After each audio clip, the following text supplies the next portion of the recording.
সবাই বলে একটা লক্ষ্য ঠিক করো আর সেটার পিছনে ছোট, কিন্তু কেউ কি ভাবে যদি সেই লক্ষ্যটাই ভেঙে যায়?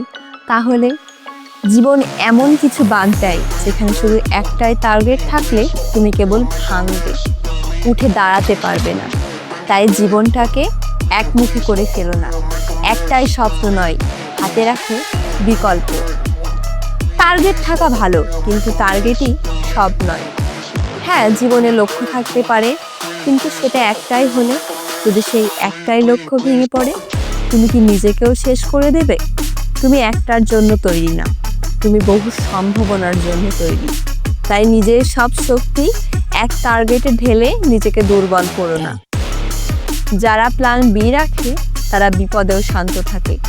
জীবনে সবসময় প্ল্যানে কাজ নাও করতে পারে, কিন্তু যারা আগে থেকেই প্ল্যান বি বা সি গুছিয়ে রাখে তারা হেরে গেলেও ভেঙে পড়ে না, বরং আবার দাঁড়ায়, নতুন রাস্তায় হাঁটে। কারণ তাদের কাছে পরাজয় মানে শেষ না, একটা নতুন শুরু।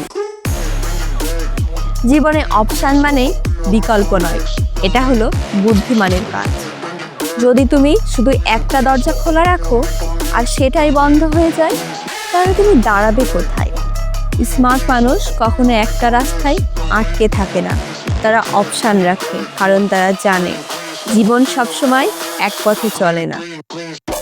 সব সফল মানুষই ফেল করেছে, তবে তারা নতুন পথ খুঁজে নিয়েছে।